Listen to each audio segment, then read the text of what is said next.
At 01:15 hours on June 6, 1944, Lieutenant General Wilhelm Fally pressed his driver to go faster. The roads were dark. The engine of his staff car groaned as it raced through the Norman countryside toward his headquarters at Château de Bernaville. Above him, the sky was filled with a sound he had never heard before. Thousands of aircraft engines, all at once, drowning out everything else. Fally had been in Rennes, 125 miles away, playing a war game that simulated exactly this scenario, an Allied invasion. Now that invasion was actually happening, and he was racing to command his division against an enemy that was already behind him. He would never make it. What Fally did not know was that 13,000 American paratroopers were already scattered across the Cotentin Peninsula. Some had landed in flooded marshes. Some had crashed through farmhouse roofs. Some had dropped directly onto German positions and died before their boots touched French soil. But many more were gathering in the darkness, cutting telephone wires, ambushing convoys, and seizing bridges that would determine whether the greatest invasion in history would succeed or fail. In the next 17 hours, the scattered chaos of those paratroopers would transform into one of the most decisive operations of the Second World War. And it would begin with a German general who never saw the ambush waiting at his own headquarters. The decision to launch the largest airborne assault in history did not come easily. For months, Allied planners had debated whether the paratroopers could accomplish their mission or whether they would be slaughtered before dawn. Air Chief Marshal Trafford Leigh-Mallory, commander of the Allied Expeditionary Air Force, had opposed the American airborne drops from the beginning. He believed the Germans had positioned too many anti-aircraft batteries along the flight routes. He predicted casualties of 70% or higher for the transport aircraft and their passengers. In his estimation, the paratroopers would be scattered, isolated, and destroyed before they could organize any meaningful resistance. Leigh-Mallory took his concerns directly to General Dwight Eisenhower, the Supreme Allied Commander. On May 29, 1944, just 8 days before the scheduled invasion, he formally recommended cancelling the American airborne operation entirely. He called it a futile slaughter. Eisenhower listened carefully. He understood the risks better than anyone, but he also understood that without the paratroopers, the Utah Beach landings would face unacceptable dangers. The causeways leading inland were natural choke points. German defenders could concentrate their fire on these narrow passages and slaughter the landing troops before they could break out. The paratroopers were the only force capable of securing those causeways before the Germans could react. In the end, Eisenhower overruled Leigh-Mallory. The airborne assault would proceed as planned, but the decision weighed heavily on him. On the night of June 5th, he visited the paratroopers of the 101st Airborne at Greenham Common Airfield. He walked among the young soldiers as they prepared for their jump, shaking hands, asking where they were from, and wishing them luck. Photographs from that evening show Eisenhower, surrounded by men with blackened faces and mohawk haircuts, soldiers who knew they might not survive the night. After the visit, Eisenhower returned to his headquarters and wrote a brief statement to be released in case the invasion failed. It read, in part, "If any blame or fault attaches to the attempt, it is mine alone." He tucked the note into his pocket and waited for news from Normandy. The problem facing Allied planners in early 1944 was not whether they could land troops on the beaches of Normandy. The problem was whether those troops could survive long enough to establish a foothold. The German defences along the Atlantic Wall were formidable. Concrete bunkers, machine gun nests, artillery batteries zeroed in on every approach. The beaches themselves were killing grounds, designed to trap landing craft in crossfire and slaughter infantry before they could reach cover. But the beaches were only the first obstacle. Behind them lay the Norman countryside, a maze of hedgerows, sunken roads, and flooded lowlands. German reserves stationed inland could counterattack within hours of any landing. If those reserves reached the beaches before the Allies consolidated their positions, the invasion could be thrown back into the English Channel. Field Marshal Erwin Rommel understood this perfectly. He had spent months strengthening the Atlantic Wall, planting millions of mines, installing beach obstacles, and positioning his forces for an immediate counterattack. Rommel believed the invasion would be decided in the first 24 hours.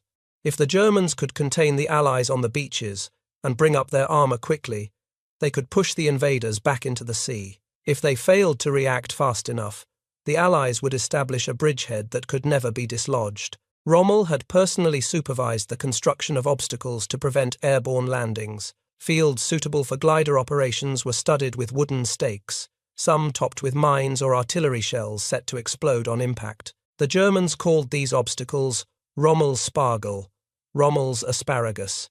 Entire meadows were transformed into deadly forests of sharpened poles, designed to impale gliders and kill their occupants before they could exit. The flooding of the lowlands was another Rommel innovation. By opening sluice gates and blocking drainage channels, the Germans had turned vast stretches of the Cotentin Peninsula into impassable marshes. The water was often only waist deep, but the soft mud beneath could trap and drown a man weighed down by parachute equipment. The flooded areas also made it impossible to determine safe landing zones from aerial photographs. Fields that looked solid from the air were actually underwater. Despite these preparations, Rommel was not confident. He knew the Atlantic Wall was far from complete. Construction materials were scarce. Labor was diverted to other projects. Many of the concrete bunkers existed only on paper. The troops manning the defenses were often second-rate, including older soldiers, men with health problems, and conscripts from occupied countries who had little loyalty to Germany. The elite units, the panzer divisions and the SS formations, were held in reserve far from the coast, where they could not intervene quickly if the Allies achieved surprise. Rommel had argued repeatedly that the armour should be moved closer to the beaches. He wanted the panzer divisions positioned where they could counterattack within hours of any landing, but his superior, Field Marshal Gerd von Rundstedt, disagreed.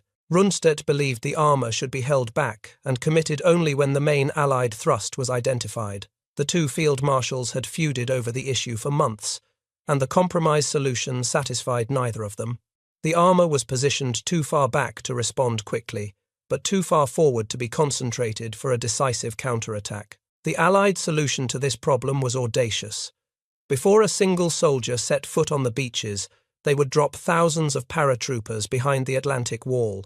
These airborne forces would seize key bridges, block roads, destroy communications, and prevent German reserves from reaching the landing zones. The paratroopers would be outnumbered, outgunned, and surrounded by enemy territory. But if they could hold their objectives for just a few hours, they would give the beach landing forces the time they needed to break through. The American airborne assault would be the largest in history. The 82nd and 101st Airborne Divisions, over 13,000 paratroopers, would drop onto the Cotentin Peninsula in the early hours of June 6th. Their objectives were spread across 39 square kilometers of Norman farmland. They would need to capture the town of Sainte-Mère-Église, secure 4 causeways leading inland from Utah Beach, seize bridges over the Merderet and Duva rivers, and destroy German positions that could threaten the landing forces. The causeways were perhaps the most critical objective. The Germans had flooded much of the lowland behind Utah Beach, transforming the landscape into an impassable swamp. Only 4 narrow causeways crossed the flooded terrain, connecting the beach to the dry ground inland. If the Germans held those causeways, they could trap the landing forces on the beach and destroy them at leisure. If the Americans secured the causeways before the beach landings, the 4th Infantry Division could push inland quickly and link up with the airborne forces. The 101st Airborne Division, the Screaming Eagles, was assigned to capture the causeways and hold them until relieved.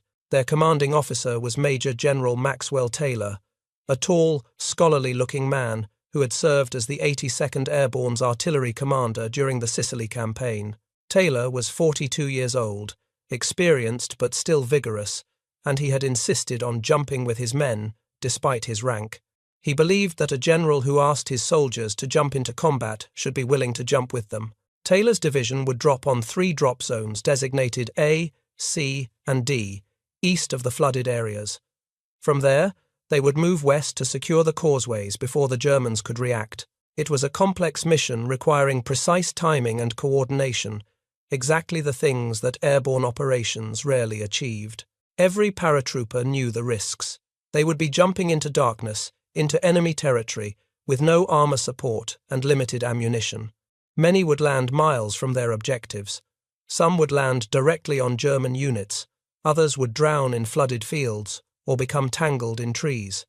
The expected casualty rate was over 50%, but they were the only force capable of doing what needed to be done. The training for Operation Overlord had been relentless. Since arriving in England in late 1943, the paratroopers of the 82nd and 101st Airborne Divisions had practiced night jumps, close-quarters combat, and small unit tactics, until every man could execute his role blindfolded. They studied sand tables showing their drop zones, memorized recognition signals, and learned to identify landmarks they would never see in daylight. Brigadier General James Gavin, the Assistant Division Commander of the 82nd Airborne, was 37 years old and one of the most experienced airborne officers in the American military. He had commanded the 505th Parachute Infantry Regiment during the invasion of Sicily and the landings at Salerno. He knew what could go wrong during a night combat jump. Aircraft could be scattered by anti-aircraft fire. Paratroopers could land miles from their objectives. Units could be separated and destroyed piecemeal before they could organize. Gavin had designed the Normandy operation to account for these risks. Instead of concentrating his forces on a few drop zones, he spread them across a wider area. If the drops were scattered, as they almost certainly would be, small groups of paratroopers could still accomplish local objectives. The key was initiative. Every man had to know the overall mission well enough to contribute, even if he never found his unit. The Pathfinders would go in first. These specially trained teams would jump 30 minutes ahead of the main force, locate the drop zones, and set up electronic beacons called Eureka transponders. Aircraft in the main formation were equipped with Rebecca receivers that could home in on the Eureka signals and guide the pilots to the correct drop zones. The Pathfinders would also set up krypton lights, visible only from above, to mark the boundaries of each landing area. On the evening of June 5, 1944, the Pathfinders gathered at airfields across southern England. Captain Frank Lillyman of the 101st Airborne led the team that would mark Drop Zone A near Saint-Germain-de-Varreville. He was 29 years old, a veteran of the Sicily jump, and one of the first Americans to volunteer for airborne duty. At 22:15 hours, Lillyman and his team boarded their C-47 transport aircraft. They would be the first American soldiers to set foot in Nazi-occupied France on D-Day. The Pathfinders carried over 50 pounds of specialized equipment in addition to their standard combat load. Each team had multiple Eureka transponders as backups, since a single equipment failure could doom an entire drop zone. They carried krypton lights, which emitted infrared beams visible only through special goggles worn by the pilots. They carried smoke grenades, signal panels, and handheld lights for emergency marking, and they carried enough ammunition to defend their positions until the main force arrived. The flight across the English Channel was smooth.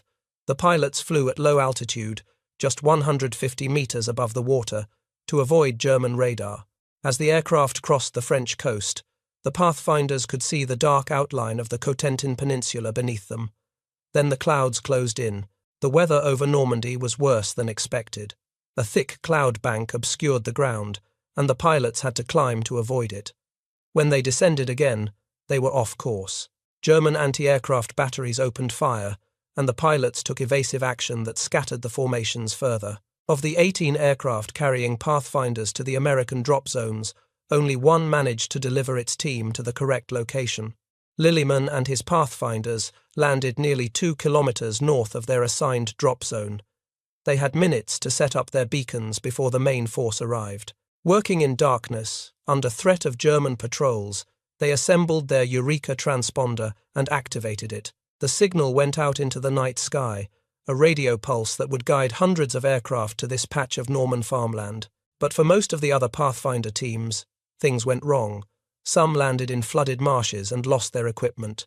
Others landed on German positions and were immediately engaged in firefights. One team was dropped over the English Channel and never reached France. Of the 6 drop zones designated for American paratroopers, only Drop Zone O, assigned to the 505th Parachute Infantry Regiment, had its beacons fully operational when the main force arrived. At 23:30 hours on June 5th, the main airborne assault began. Over 1,000 C-47 aircraft took off from airfields across England, carrying more than 13,000 paratroopers into the night. The aircraft flew in tight formations, their navigation lights extinguished, their engines roaring as they climbed to cruising altitude. Inside each plane, 18 to 20 paratroopers sat in 2 rows facing each other, their parachutes and equipment adding over 40 kilograms to each man's weight. The paratroopers were equipped for combat in ways that no soldiers had been before. Each man carried a main parachute on his back and a reserve chute on his chest. Over that, he wore a harness loaded with equipment, ammunition pouches, grenades, a knife strapped to his boot, a first aid kit, emergency rations, a gas mask that most men would discard as soon as they landed. Some carried additional gear, like demolitions for blowing bridges or radios for calling in support. The total weight often exceeded 100 pounds. The uniform itself was distinctive. The M42 jump jacket had large cargo pockets on the chest and thighs. The jump trousers had reinforced knees for landing impacts. The boots were specially designed with thick soles and ankle support to absorb the shock of hitting the ground at 15 miles per hour. Every man wore a steel helmet with a chin cup that strapped tight to prevent the helmet from flying off during the drop. The weapons varied by assignment.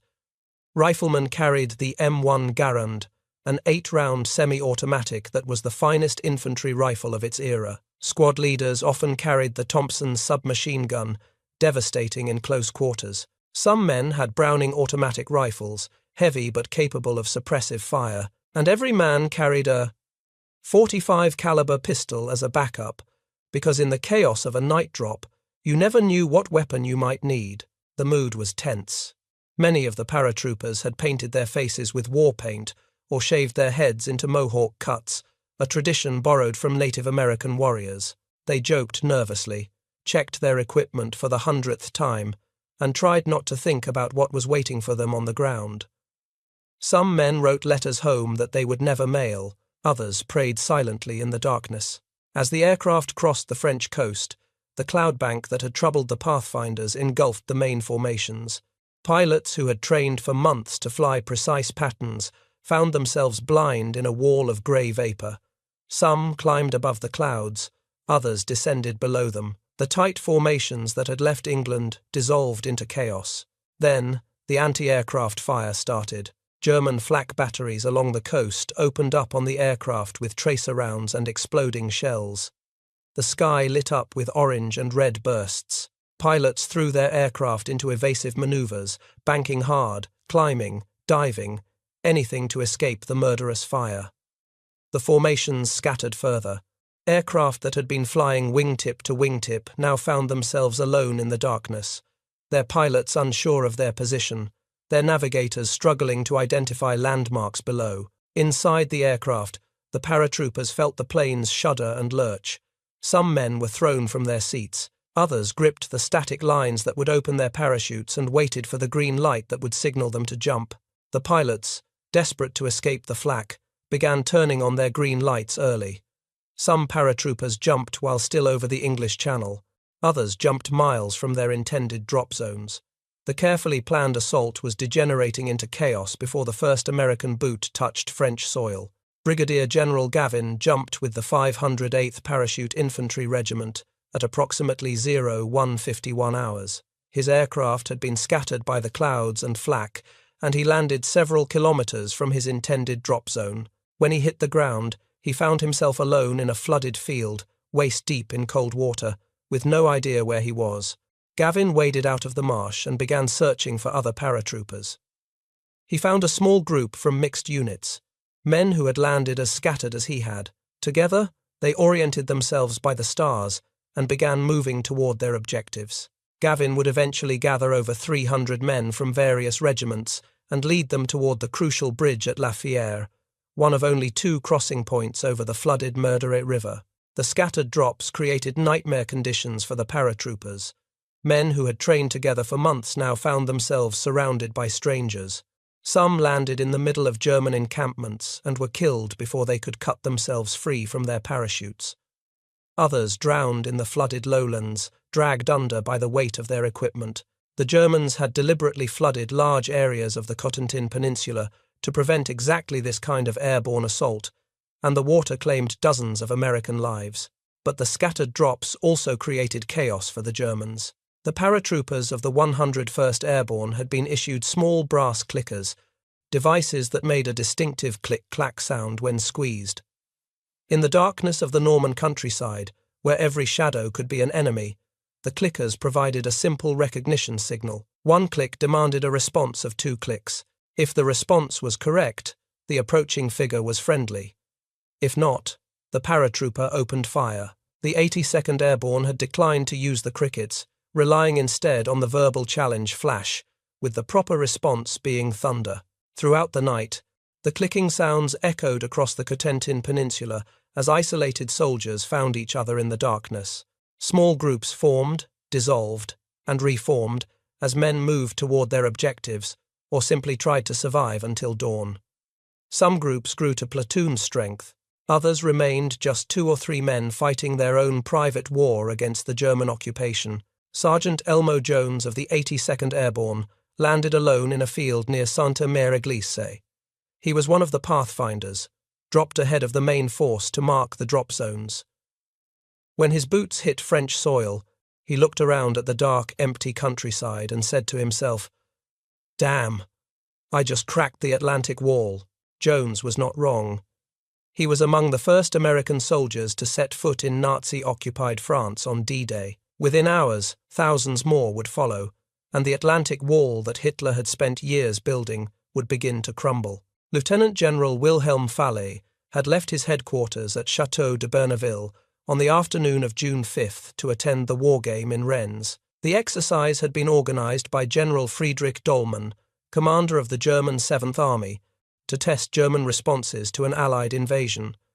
The scenario they practiced was almost exactly what was now happening: an Allied airborne assault followed by amphibious landings. The irony was bitter.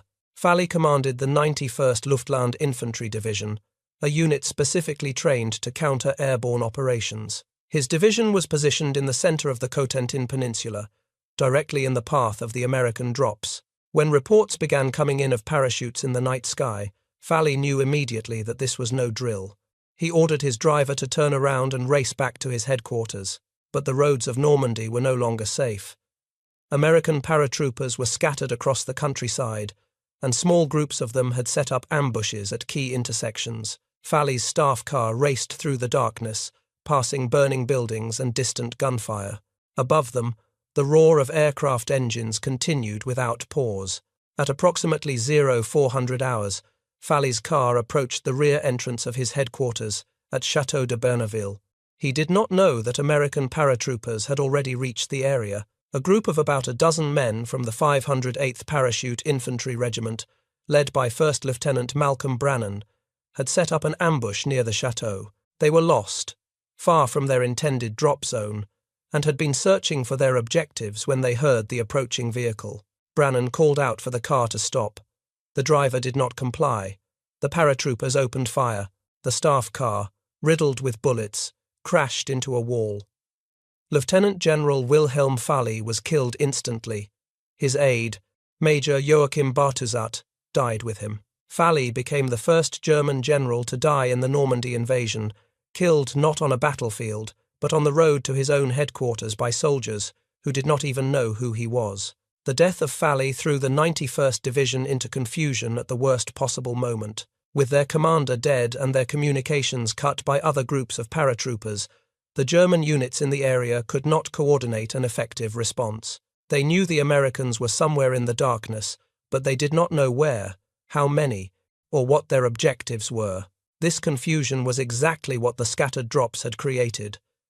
German commanders across the Cotentin Peninsula were receiving reports of parachute landings from dozens of different locations. Some reports placed the Americans north of Santa Mare Eglise, others placed them south of Carentan.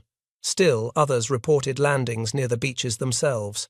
The German picture of the American assault was fragmented and contradictory. Making matters worse, the Allies had deliberately added to the confusion. Operation Titanic, a deception operation conducted by the Special Air Service and the Royal Air Force, had dropped approximately 500 dummy paratroopers at locations far from the actual drop zones. These dummies, nicknamed Ruperts, were 3-foot-tall figures made of Hessian cloth and stuffed with straw or sand. Each dummy was equipped with small explosive charges that simulated rifle fire when it landed, and some were accompanied by real SAS soldiers who played recordings of battle sounds and shouted commands. The British had named the dummies Ruperts after the slang term British soldiers used for inexperienced officers. The irony was intentional.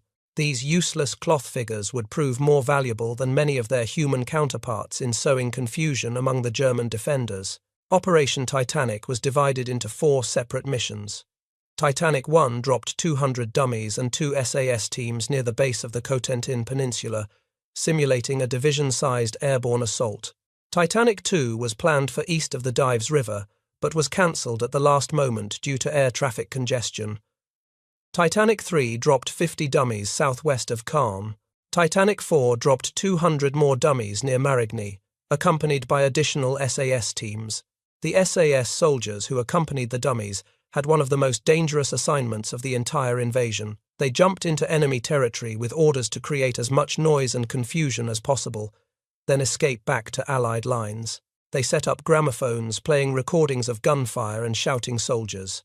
They fired their weapons at random intervals to simulate a larger force, and crucially, they were ordered to allow some German soldiers to escape, so that reports of the fake landings would reach German headquarters. The 6-man team of Titanic 4, led by Captain Frederick Fowles and Lieutenant Norman Poole, landed at 10 minutes past midnight on June 6th. They were the very first soldiers of any nation to land in France on D-Day, arriving 10 minutes before Major John Howard's glider force seized Pegasus Bridge. For the next 40 days, the SAS men would hide behind German lines, aided by the French resistance, before finally reaching Allied positions. Of the SAS soldiers involved in Operation Titanic, 8 failed to return. They were either killed in action or executed after capture. 2 of the short Sterling aircraft carrying the dummies were shot down, killing their crews. The human cost of the deception was real, but the deception worked. The Ruperts fooled the Germans completely. Reports of parachute landings poured in from areas where no Americans had landed at all.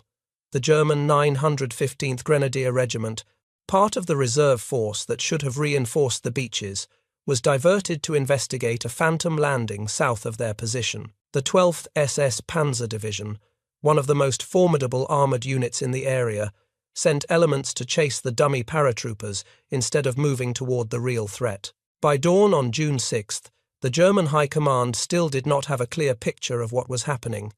They knew the Americans had landed somewhere in the Cotentin Peninsula. They knew there had been casualties and confusion, but they did not know the scope of the assault, the location of the main objectives, or how to concentrate their forces for a counterattack. And they did not know that the most critical German commander was not at his headquarters to lead them. Field Marshal Erwin Rommel, the man responsible for the defense of the Atlantic Wall, was in Germany celebrating his wife Lucy's 50th birthday. Rommel had left his headquarters at La Roche-Guyon on June 5th, confident that the weather was too poor for an Allied invasion. German meteorologists had predicted continued storms over the English Channel, and Rommel believed he had time for a brief visit home. He had even purchased a pair of grey suede shoes in Paris as a birthday gift for his wife. When the invasion began, Rommel was in Stuttgart, hundreds of kilometres from the front. He did not learn of the airborne landings until after 100 hours on June 6th, when his Chief of Staff, Major General Hans Speidel, reached him by telephone. By then, the American paratroopers had been on the ground for nearly 9 hours, and the beach landings had already begun. Rommel rushed back to Normandy, but he arrived too late to influence the critical first hours of the battle. The man who had insisted that the invasion must be defeated on the beaches was not there when the moment came. The German response was delayed, confused, and uncoordinated, exactly as the Allied planners had hoped. While the Germans struggled to understand what was happening, the American paratroopers were fighting for their lives. In Sainte-Mère-Église, a small town on the main road from Cherbourg to Caen, the 505th Parachute Infantry Regiment dropped directly into a firestorm. A house in the town centre had caught fire earlier that evening, and the flames illuminated the sky as the paratroopers descended. German soldiers stationed in the town saw the Americans floating down and opened fire. The fire had started in the home of Madame Pommier around 2300 hours on June 5th. The townspeople, under German supervision, had formed a bucket brigade to fight the flames. They were still working when the first paratroopers appeared in the sky. For the Germans, it was like shooting targets at a carnival. The Americans were silhouetted against the flames, their parachutes glowing orange in the firelight. There was no cover, no concealment, nowhere to hide. Some paratroopers landed in the town square and were killed before they could cut themselves free from their harnesses. Others landed on rooftops, in trees, in gardens. One man landed directly in the fire and burned to death. The Germans shot them as they came down, as they hit the ground, as they struggled with their equipment. It was a massacre. Private John Steele of F Company landed on the church steeple in the center of the town square. His parachute caught on the spire, and he hung there, wounded and helpless, while the battle raged below him. A piece of shrapnel from a German anti-aircraft shell had torn through his foot during the descent. He could do nothing but hang there and watch his comrades die. Steele played dead for over 2 hours. He hung motionless against the stone facade of the church, listening to the gunfire below, watching the flames from the burning building cast shadows across the square. German soldiers looked up at him but assumed he was dead. Eventually, around 0400 hours, a German soldier named Rudolf May climbed the church tower and cut Steele down. He was taken prisoner, but he would later escape and rejoin American lines. Steele's image hanging from the church would become one of the most famous of the entire invasion. In 1962, the movie The Longest Day recreated the scene, with actor Red Buttons playing Steele. Today, a mannequin dressed in paratrooper gear hangs from the church steeple, a permanent memorial to the man who survived the longest night of his life, suspended above a battlefield. Despite the chaos, Lieutenant Colonel Edward Krauss of the 3rd Battalion managed to gather enough men to assault the town. By 0430 hours, barely 3 hours after the first drops, the American flag was flying over Saint-Émile-Église. It was the first town in France to be liberated on D-Day. But holding the town would prove harder than taking it. German forces counterattacked throughout the day, and the paratroopers fought desperate defensive battles in the streets and hedgerows. Lieutenant Colonel Benjamin van der Voort, whose ankle had been broken during the jump, refused evacuation and commanded his battalion from a commandeered cart, directing the defense of the northern approaches to the town. One of the most critical defensive actions was fought by Lieutenant Turner Turnbull and a small group of paratroopers at Neuville-aux-Plaines, a crossroads about 2 kilometers north of Sainte-Mère-Église. Van der Voort sent Turnbull and approximately 42 men to establish a roadblock and prevent German reinforcements from reaching the town. Turnbull set up his position at first light and waited. He did not have to wait long.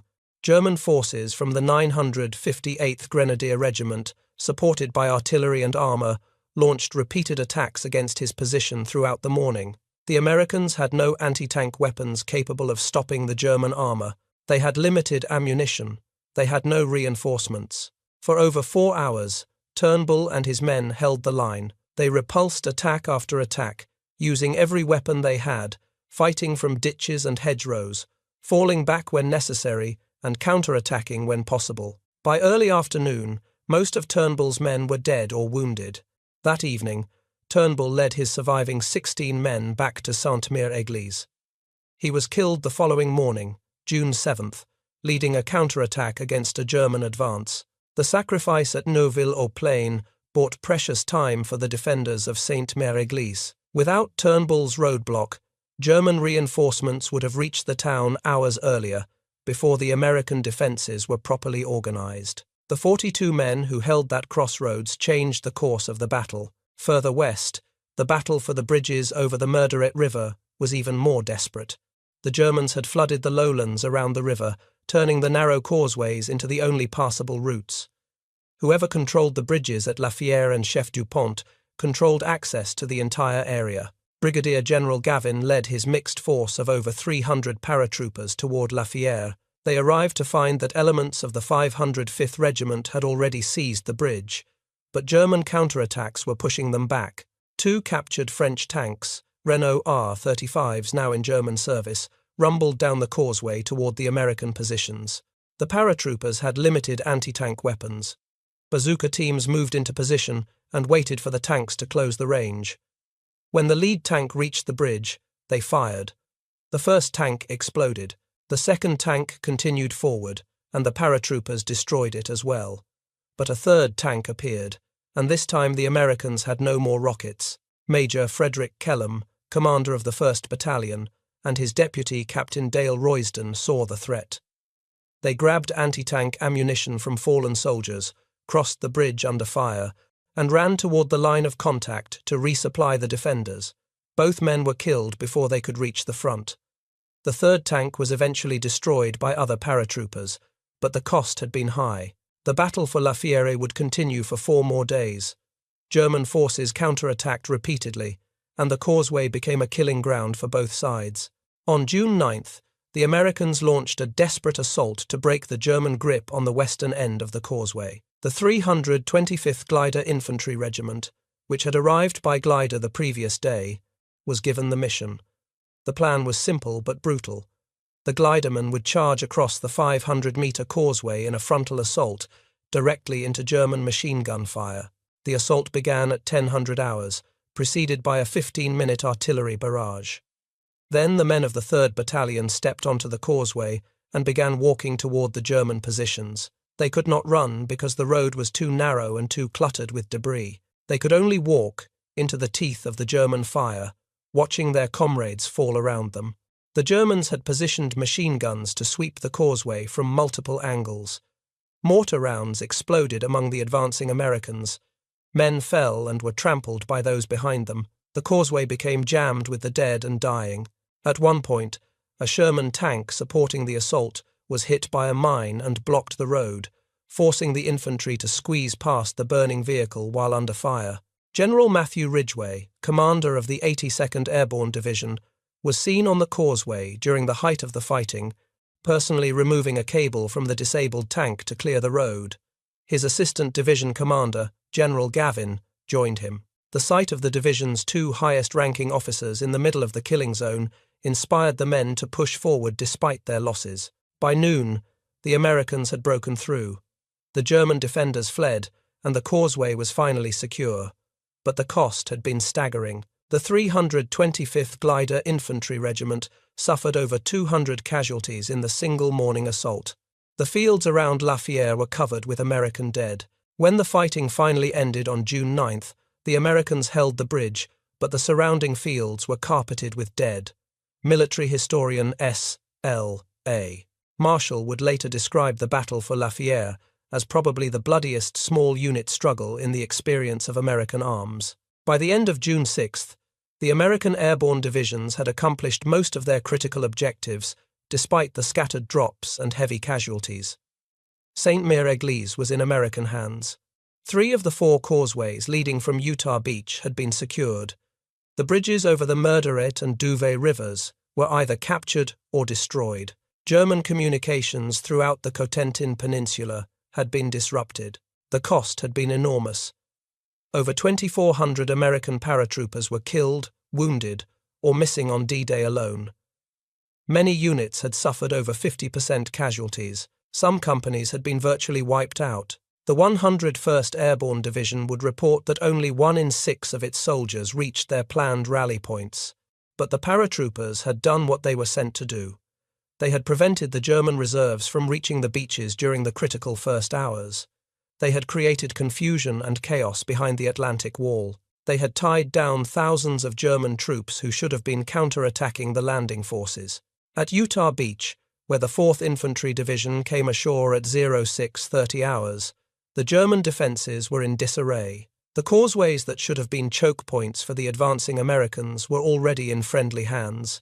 The German units that should have been rushing to reinforce the coast were scattered across the peninsula, chasing paratroopers, investigating phantom landings, and trying to coordinate a response without their commanders. The troops landing on Utah Beach suffered fewer than 200 casualties, the lightest of any of the 5 invasion beaches. They pushed inland quickly, linked up with the airborne forces, and began the advance toward Cherbourg. The contrast with Omaha Beach, where over 2,000 Americans died in the bloodiest fighting of the day, was stark. The difference was the paratroopers. The German commanders who survived D-Day struggled to explain what had happened. The official reports blamed the weather, the scattered response, and the death of key officers. But the fundamental problem was simpler. The Germans had been surprised, not just by the timing of the invasion, but by the audacity of the airborne assault. They had expected the Allies to land on the beaches and push inland in a conventional advance. They had not expected 13,000 paratroopers to drop behind their lines in the middle of the night, seize their bridges, cut their communications, and kill their generals before the sun rose. The Atlantic Wall had been designed to stop an invasion from the sea. It had no answer for an invasion that came from the sky. Major Friedrich von der Heydt commanded the German 6th Parachute Regiment, one of the most elite units in the Cotentin Peninsula. His men were themselves trained paratroopers, and he understood airborne operations better than most German officers. When he learned of the American drops, he tried to organize a coordinated response, but the confusion was too great. His regiment fought scattered engagements across the peninsula throughout June 6th, never able to concentrate its strength against a single American objective. Von der Heydt would later write that the American airborne assault succeeded not because of its precision, but because of its audacity. The scattered drops, which seemed like a failure at the time, actually made the American force appear larger and more widespread than it was. German commanders could not determine where the main effort was because there was no single main effort. Every small group of paratroopers was fighting its own battle, creating chaos that no defensive plan could address.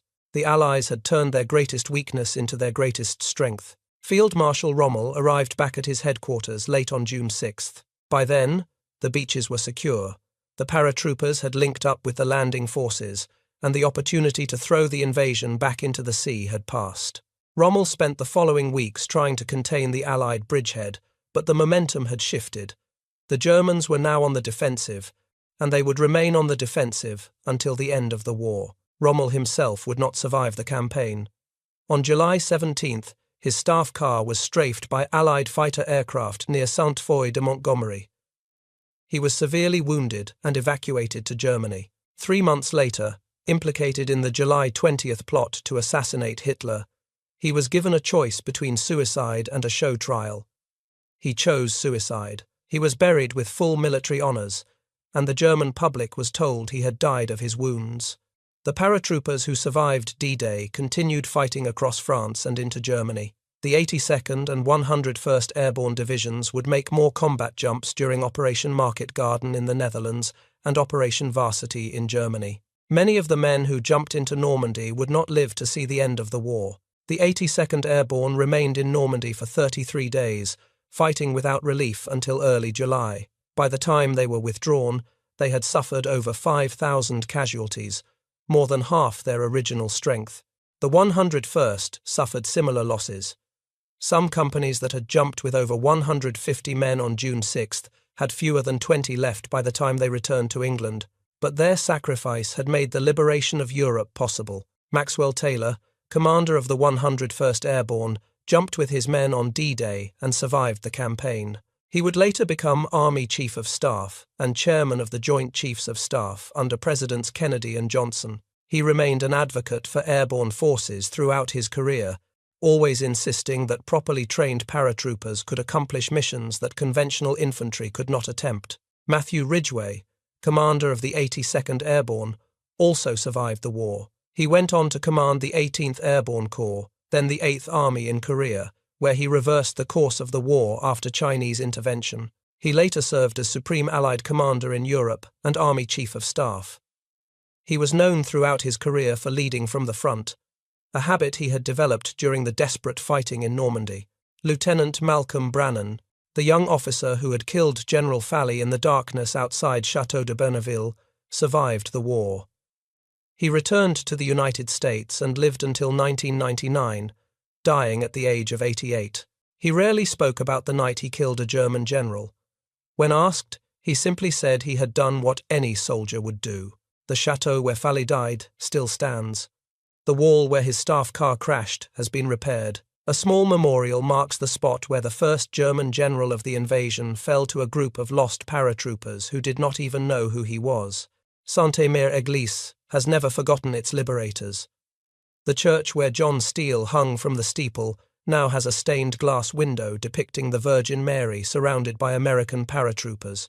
A dummy paratrooper hangs from the church to this day, a reminder of the night when the sky filled with silk and the liberation of France began. The Airborne Museum in Sainte-Mère-Église houses artifacts from the invasion, including original equipment, photographs, and personal effects of the men who jumped into the darkness on June 6, 1944. Visitors come from around the world to walk the streets where the first battle was fought and to pay their respects to the men who gave everything. Every year on June 6th, the town holds a ceremony to honor the paratroopers. Veterans, many now in their late 90s, return to stand on the same ground where they landed as young men. The crowd falls silent as the names of the fallen are read. The American flag still flies over the town hall, just as it did on that first morning of liberation. General James Gavin went on to become one of the most respected military leaders of his generation. He commanded the 82nd Airborne Division through the rest of the war, making combat jumps in the Netherlands and Germany. After the war, he served as the United States ambassador to France and became a prominent critic of the Vietnam War. He died in 1990 at the age of 82 and was buried at West Point Cemetery, the military academy he had attended and that he called his Spartan mother. A memorial plaque at La Fière marks the foxhole where he commanded during the desperate fighting for the causeway. The bridge at La Fière still crosses the Merderet River. A statue called Iron Mike, depicting a paratrooper in combat gear, stands nearby as a memorial to the men who fought there.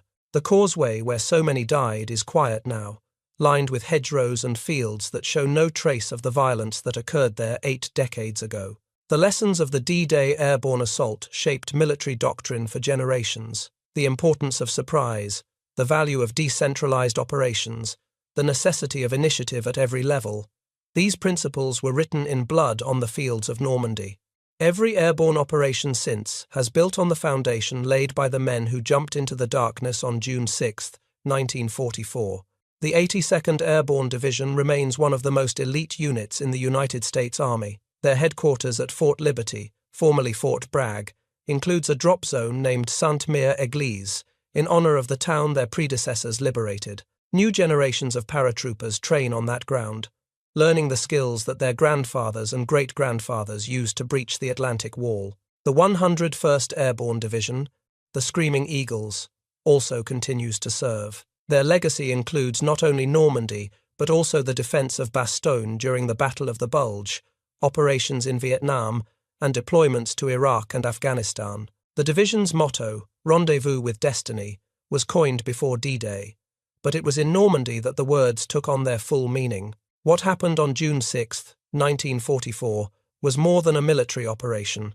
It was a demonstration of what ordinary men can accomplish when they are willing to jump into the unknown. 13,000 young Americans, most of them in their late teens or early 20s, stepped out of aircraft doors into the darkness over enemy territory. They had no guarantee of survival, no certainty of success, only the knowledge that their mission mattered. Many of them never came home. Their bodies lie in the American cemetery at Colleville-sur-Mer, overlooking Omaha Beach, or in smaller cemeteries scattered across Normandy. Their graves are marked with white crosses and stars of David, row upon row of young men who gave their lives so that others might be free. The German general who raced through the night to command his division never arrived. The paratroopers who ambushed him did not know his name or his rank. They were lost, far from their objectives, doing the only thing they could do, fight wherever they found the enemy. That is how the invasion was won, not through perfect planning or flawless execution, but through the determination of young men who refused to give up even when everything went wrong. If you found this story as compelling as we did, please take a moment to like this video. It helps us share more forgotten stories from the Second World War. Subscribe to stay connected with these untold histories. Each one matters, each one deserves to be remembered, and we would love to hear from you. Leave a comment below telling us where you are watching from. Our community spans from Texas to Tasmania, from veterans to history enthusiasts. You are part of something special here. Thank you for watching, and thank you for keeping these stories